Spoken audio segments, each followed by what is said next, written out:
Hi, my name's Emma Johnson. I'm originally born in England, but I live in Australia. I've been there for 12 years. So left England 12 years ago and went to the land down under.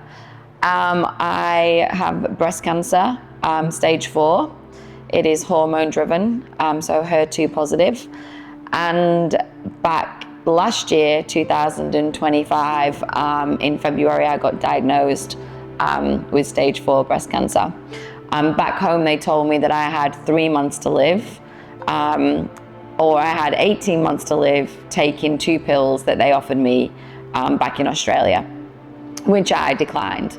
In that time, I searched the web looking for answers or help, and I came across another clinic at first, Hope for Cancer, which I did go first in March last year.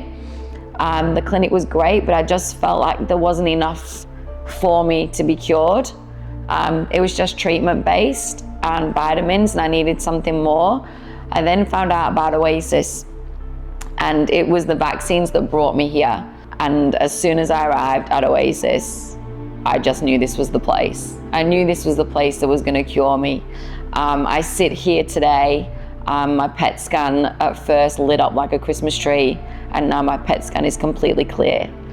So it is a miracle. That is with God and Oasis who have done this. I still have a little bit to go, but my tumor markers are down from 2,973 to 42. So that is all in less than a year. I've been to Oasis now, this will be my 3rd visit. So I've been every 3 months since June. When I first found the lump in December 2024, I went to the doctors in Australia to get tested, and they assured me that it was just a fatty cyst or a BNI, and told me there was nothing to worry about. So I had to wait 7 to 8 weeks to get tested. At that point, the cancer had grown. And when I sat down in the office, so from the December, I finally got told in the February. And when they told me that it was stage 4 cancer, I think I was more in shock because I felt so healthy, didn't feel any side effects.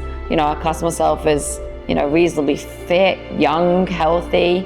I didn't actually believe them until they sat me down and told me that there'd be no surgery, there'd be no chemo, and basically the longest life expectancy I had was 2 years, as long as I took the tablets.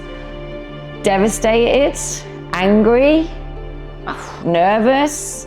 I decided not to take the pills because I had 3 months to live without them, or 18 months to take 2 pills, which were gonna kill me anyway. The side effects of the pills were 20 billion side effects. And I just thought, wow, what am I gonna take the pills for? What is the point in living 18 months and I can't do anything, So I kind of thought, well, if I'm gonna die, I'm gonna die in 3 months, that's it. I got home that weekend, but something inside of me just said, I am not gonna die. Nobody can sit there and read from a book and tell me that that is my death sentence. So for 2 days, I scrolled on the web. I was looking for solutions. I was reading other people's stories. I was looking at all the Instagram posts of people doing methylene blue and ivermectin and fenbizamol, and I was thinking, oh my God, there's another way to beat this disease. And then I realized there's this whole world out there. There's so many people that have got cancer who are living with it. And I came across the clinic of alternative medicine, non-Western medicine, alternative medicine, and that is what I said to myself, this is gonna be it, this is the path. I'm not gonna do any Western, there's no chemo, there's no surgery, there's no medicine, there's no pills, there's no doctors in the Western medicine. I jumped from that stage, I came straight over to immunotherapy, I trusted my gut, and I will never do Western medicine. This is gonna be my path for life. And I'm sat here today alive because of the route that I took and because of how I thought. My brain ticked and said, no, I'm not gonna die. I think positivity in this journey is a lot. I think self-belief and being stubborn works. And I think having faith in God, and if you choose a path, you stick with it and you believe in it. And Oasis was that path for me. I remember the very first week was very daunting and scary because obviously you don't know what's going to happen. You don't know your plan. You don't know what's going to happen with your IVs. So my first week here, I was terrified. I remember then meeting all the doctors and the nurses. And after a day or two, I'd then realized my program. You get scared of the machines, the hypothermia with the lobster suit. I was like, oh my God, I cannot do that for an hour. I fell asleep. I went into the machine and fell asleep for an hour. It didn't even bother me. The first week was daunting, and then the second week I was loving it, and I actually didn't want to go. I didn't want to go home. I remember leaving the clinic, and when I got back to Australia, it was like all I wanted to do was come back to Oasis because it felt like my safe haven. I got home for a couple of weeks for my first time here, and I just felt lost. I felt like I'd forgotten how to act in the human world. I felt scared because I didn't have the care of the nurses. I wasn't having the treatment anymore. You have to trust in your body for the 3 months. The second time when I came back to Oasis, I was like bouncing around. I knew exactly what was happening. I remember all the faces. Everybody remembers your names. It was great. The second time was great. And then I knew some patients that were back here. So I met up with the patients from the time before. So it almost became like a family coming back together. But the first week for anybody doing Oasis, it is scary. It is very scary, the unknown. But then you soon realize that you are in the most perfect place to heal. Everything is slowed down. There is faith, there is healing. The doctors are amazing. Dr. Contreras, he's like a wizard. I swear he's an angel. After you meet him, you just feel like I'm gonna be okay. I'm gonna be okay and I'm gonna do this. The one thing here at Oasis, it isn't just an IV and that fixes you. There is the nutrition. I actually found it really hard to turn halfly vegan because I did love meat. So for the first 6 months, the diet really did impact me, and I lost a lot of weight. But now I'm so used to the food and the diet. I'm learning to cook the vegan food as well. There's cooking classes here, which is great. It does take a lot to get into the routine. Also your home care, the vitamins, the supplements. There is so many things that you have to follow. It's not just a one fix. The machines, the going home, then obviously keeping detoxed, doing your saunas. And then there's the treatments, the EBU, which is the oxidation of the blood. That's probably one of the hardest treatments that I found to do, just because I'm a bit nervous with blood seeing it. So that the EBU was one of the hardest things for me to do. Did it hurt? No. Does it hurt? No. I think it's head games for me, the blood coming in and out, but it's one of the most advanced treatments that you can get done in immunotherapy.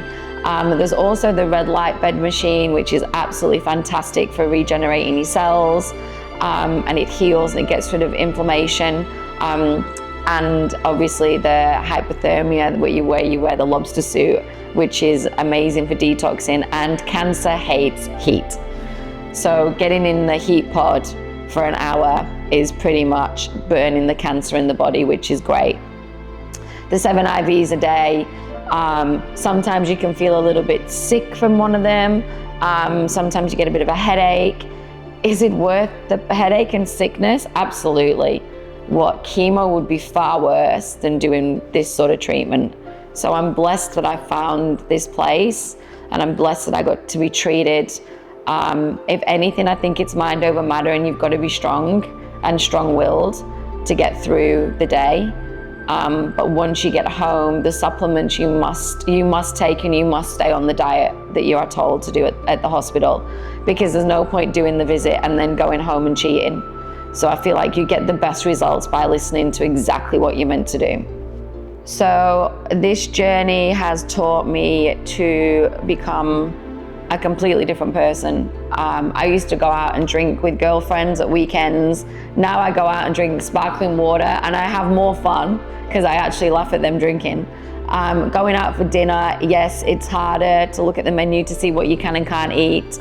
but now I've got used to it. Life is different. I've slowed down a lot. So I had a business for 10 years, which 6 weeks ago I actually closed the doors because it was hurting my healing. And with the stress of it and staff and running the business, I knew that I couldn't get through this next hurdle. So closing my business that I had for 9 years was probably one of the hardest decisions I ever had to make. I built a company from the ground up and I loved it. I loved working there. I loved my staff. I loved my environment. I almost, was Emma from Pony. I had like a status around town. When I decided to close, I honestly thought the next day, oh my God, I'm going to regret it. Oh my God, like, who am I and what am I going to be? It was my life. It paid my bills. The next morning I woke up and I heard nothing. It was just quiet. And I was like, oh my God, that is peace. And you know what that is? That is healing. I knew deep down if I'd carried on the business, I would not have survived another round. I knew I would have got cancer free, I would have gone back to work, and I would have had cancer again. I knew that would have happened. And the day after I woke up, I just woke up and thought, I did the right thing. Do I miss it? Absolutely not. Do I love my new life? I do. It's weird. I thought I'd wake up and cry. I thought I'd wake up and be like, oh my God, now what am I gonna do? And then I woke up and I was like, stress-free. I don't have to deal with staff, but the hard work. I don't have to deal with bills and rent and revenue and customers coming through the door and talking for 12 hours a day. I just felt a weight had lifted off my shoulders. I didn't know who I was going to be after that, but I knew somewhere along the way I would find it, and I have. And I'm so grateful that I walked away and decided to make that decision because I chose my life over a business, over an income, and over other people's lives, I felt bad for the staff, but I had to choose my life and to live. And I knew if I kept that business, I'd be dead. So I'm glad that I chose the path that I did. And now I'm actually writing a book that's going to tell everybody about my journey, and hopefully one day someone will pick my book up who is in the same dark space, and they might read it, and I hope it gives them hope that there's another way to cancer and treating it. Since closing the business, I feel like my stress levels have just gone woo, and I've just become so much more slower in life. I've set boundaries with people. I've let go of people that don't serve me, that have negative energy in my life. I've got a very small circle of friends now. I've got faith in God again. I did lose faith in God because I lost my parents very young. So I had a bit of an argument with God a long, long time ago, and I've literally found God again this last year. He's been with me through the journey. So now I go to church on a Sunday, which I never did before. I've even convinced some of my girlfriends to start coming. They love it. Life's different. I walk more. I go to the gym a lot more. Not too much overpowering at the gym, but I do like going. I feel like I'm the most healthiest version of myself. I eat tremendously well. I take care of my own body. I take care of my mind as well now. I have no room for negativity. There's anybody that comes into my life now and gives me stress, they're out. I started to be very selfish about myself, and it really works. Especially when you've got cancer, you have to think about what serves you and what doesn't serve you. And the people that aren't good for you shouldn't be in your life anymore. My advice for anybody that's been diagnosed recently with cancer is that it is not a death sentence. And the doctors and the medicine world will sell you a path that you do not have to go down. There are two different paths in this world to cure cancer. There is your doctors and the chemo and the surgery. I'm not disagreeing that it doesn't work, but there's also the alternative path of immunotherapy and putting the body into the most healthiest state and building your immune system. I believe that is the path that is going to help a lot of people. I believe that people get scared when they hear the C word. I was scared at first. And I've grown now I used to hate the word cancer. I've grown now to love the word cancer. You are my friend. I'm going to cure you. I'm going to love you in my body. Hate doesn't get you anywhere.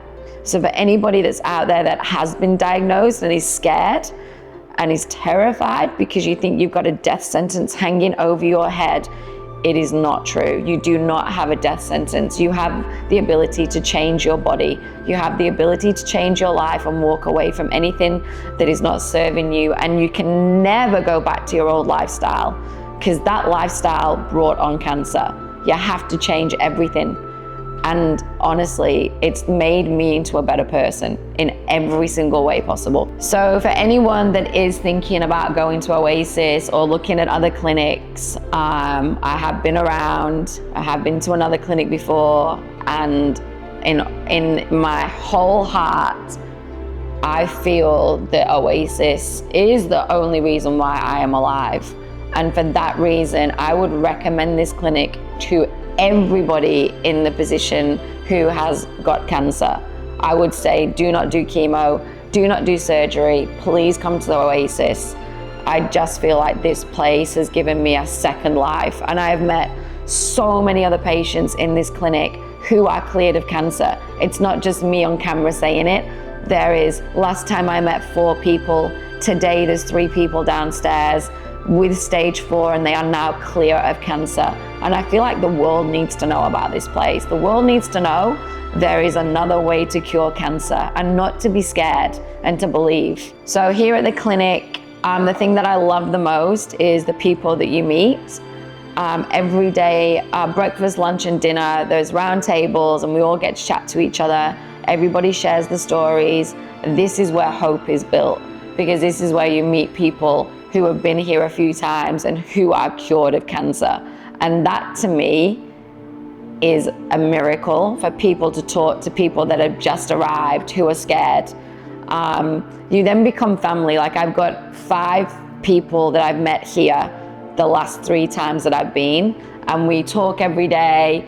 Their results are amazing. My results are amazing. We all go up into the IV room together. We do worship every morning at 10, which sets you off for the day, which is just beautiful. We get education on stage, an hour a day. We get a cooking class, which is really good because not everybody knows how to make vegan food. My favorite's the cheesecake. The vegan cheesecake is amazing. You get to learn all sorts of how the diet should be. You get to know the science behind the vaccines. You get to meet all the doctors. I love that Dr. Contreras comes and does worship on a Sunday, and he does a Q&A with all the patients. You know, nothing's behind the scenes. Everything is up front. And the nurses, what I love the most is I've been 3 times and they're all the same staff.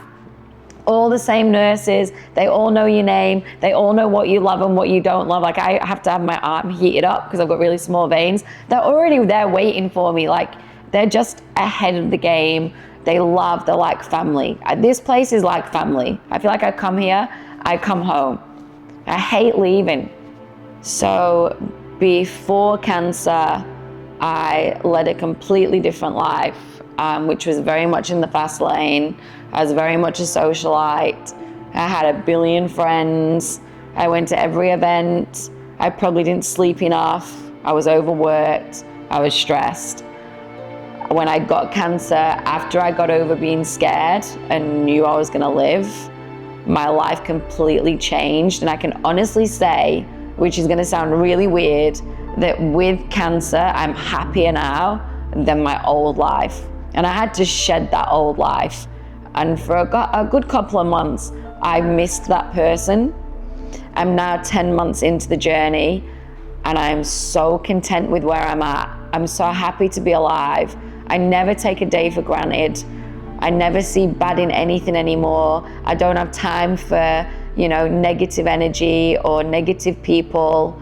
I've put myself first, and I think Oasis has given me the hope and belief that I'm gonna live.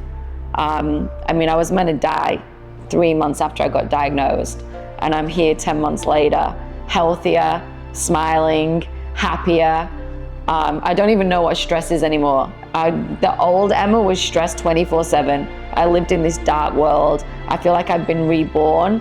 I feel like I've found God again, and I believe God has been with me. My mum passed away when I was 26, and she's been with me the whole journey. She's been guiding me. It's not your time. You're going to live. And I really am, I'm just grateful. I'm grateful I found here. I'm grateful I found Oasis. I'm grateful that I listened to myself. I'm grateful for being strong and stubborn and saying, I am not gonna die, I'm gonna live. And now for me, I just want any people who have been in my position and been down that dark road and that path where you feel like the doors are closing and death isn't coming, I just want people to know there's hope out there and there is a beautiful light shining.